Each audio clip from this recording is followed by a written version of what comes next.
Hello, this short video is meant to introduce two new instructional design tools, the Course Design Helper and the Instructional Design Wizard. So the Course Design Helper is a tool for those new to online teaching and course design. The Wizard is for experienced instructors seeking perhaps more advanced strategies. So the Course Design Helper offers foundational guidance to develop engaging online courses. It's user-friendly and it has practical steps to get started in the instructional design process. The Instructional Design Wizard really thinks about perhaps more advanced strategies and frameworks. An important thing to remember is that instructors don't have to choose just one tool. It may be helpful to start with the Course Design Helper to build a foundation, and then transition to the Instructional Design Wizard as confidence and skills grow. Together, these tools provide support at different stages of a course and instructional design journey. Also, it's important to note that these tools don't replace collaboration with an instructional designer. In fact, they're designed to begin a conversation and collaboration to help instructors gain insights and clarity about course design and to prepare them to work effectively with instructional designers to align courses with best practices and their learning goals. Both tools contain embedded links, so let's take a look at each of these tools. This is the Course Design Helper. So here users are asked to upload information about their course and the program in which that course will reside. Beginning with the course description, moving to the course goal. And you can see here it links to resources about each of these things. It provides a sample course goal, as well as additional insights and further reading for those who wish to learn more. Users of the tool simply input information as much as they like and go to the next step.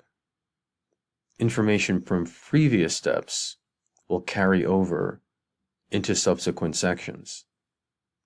And again, each step of the way links out to resources for users. It has a really simple interface.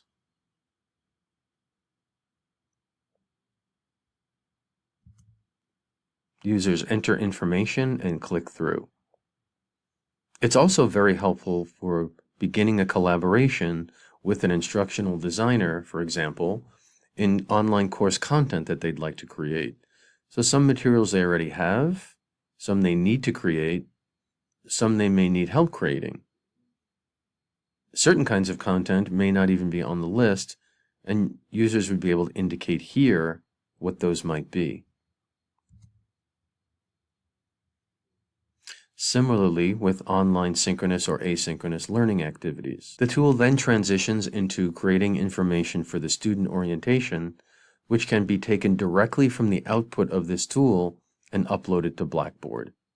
We also have some guidance around policies and procedures for online learners. And that's it. It's very simple. Instructional Design Wizard has the exact same interface. It's just a little more built out. You can see here that it has more sections. But it begins in the same way, collecting information about the instructor and the course and the program, thinking about course goals, and foundational ideas like essential questions. Users enter information. Some of that information carries over, which guides them on next steps. For example, here about learning objectives, how to evaluate student learning, linking those evaluations with learning objectives that were previously designed earlier in the tool,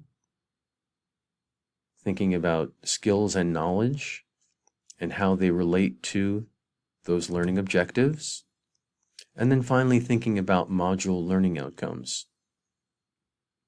And here again, we have resources to how one might design a learning module.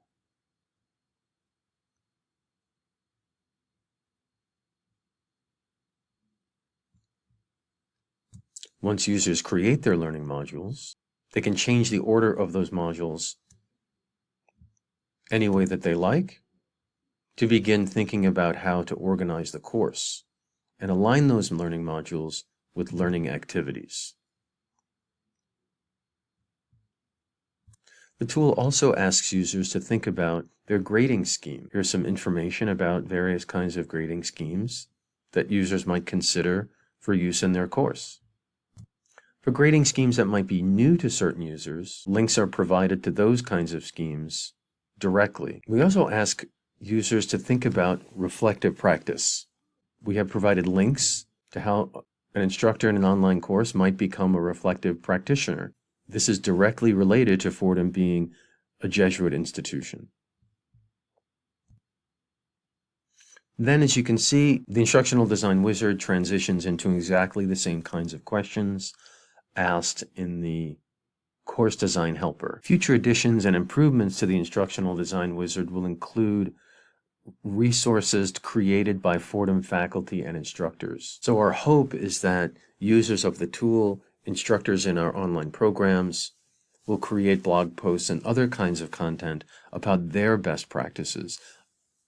We believe this will add legitimacy to the support resources we are offering and we plan to offer in the future. For questions about the Course Design Helper and the Instructional Design Wizard, please email us at fordhamonline@fordham.edu.